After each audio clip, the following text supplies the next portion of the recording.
Hello, my name's Casey Shutt. I'm the pastor of King's Cross Church in Oklahoma City, and we are looking at this topic of little church, thinking through how we can raise our families, our children in the faith.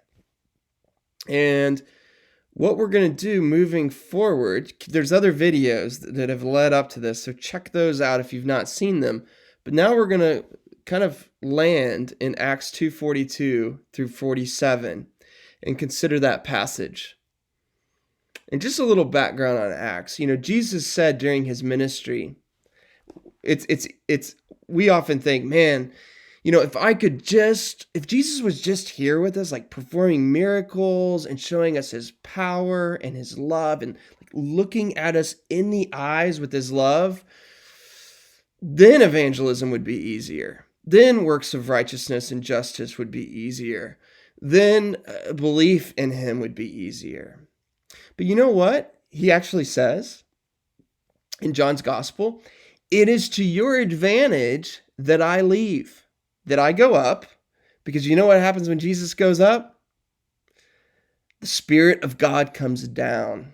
And that's what's just happened in the book of Acts. The Spirit of God has come down upon the church, is breathing life into the apostles, and is breathing life into Christ's church in an advantageous way.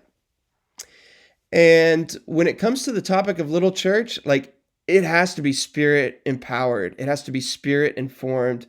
It has to be completely dependent upon the Spirit of God. Because we've said already, the target is the heart. And here's the problem.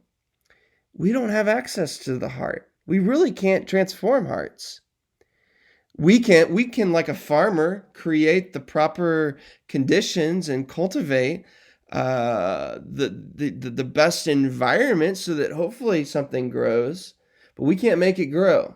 Just like a farmer can't make corn grow. He can just get the right ingredients in place for the growth to take place when the rains and the sun and all the things outside of the farmer's control come into play. So we need the Spirit to make this thing effective, this little church effective.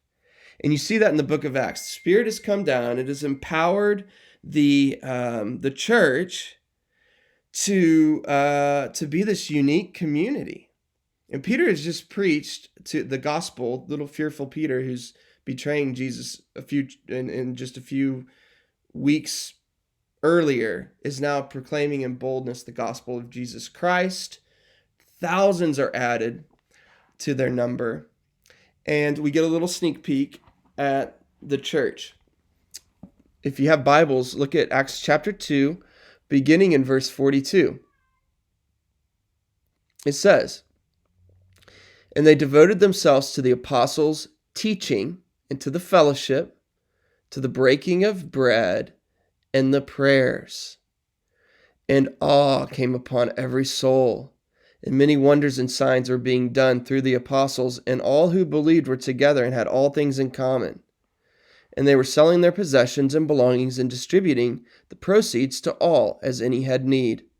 And day by day, attending the temple together and breaking bread in their homes, they received their food with glad and generous hearts, praising God and having favor with all the people.